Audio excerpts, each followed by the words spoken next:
Madam Speaker, despite the majority's blind objection to anything this president does, the facts are clearly there to show that this is a real crisis.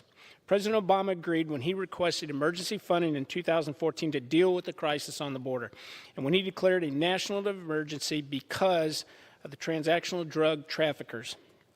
Since fiscal year transnational drug traffickers. Since fiscal year 2012, Customs and Border Patrol has seized 4 million pounds, as I pointed out earlier, seized 4 million pounds of drugs at ports of entry, but more than 11 million pounds of drugs between those ports of entry. Nearly 3 times as many drugs are seized in between those ports. Many of our colleagues on the other side of the aisle recognize the need for a border wall. They voted to authorize a wall in 2006, and again they voted to authorize under President Obama in 2013. Last year we passed bipartisan legislation to address the growing impacts of opioids on our communities, drugs that continue to flow into our country through our southern border.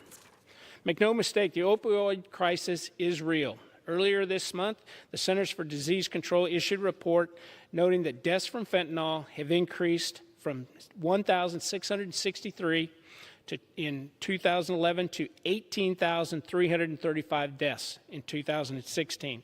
This is an increase of over 1,100%.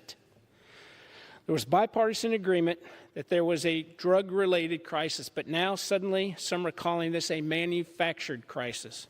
The National Emergencies Act has been on the books since 1976, and it's been used dozens of times, but now suddenly some are calling it unconstitutional. The National Emergencies Act is clear. It's absolutely clear.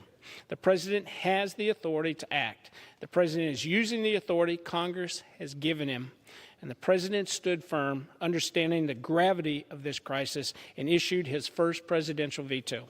I stand with him, and I urge my colleagues to sustain the President's veto on House Joint Resolution 46. And with that, I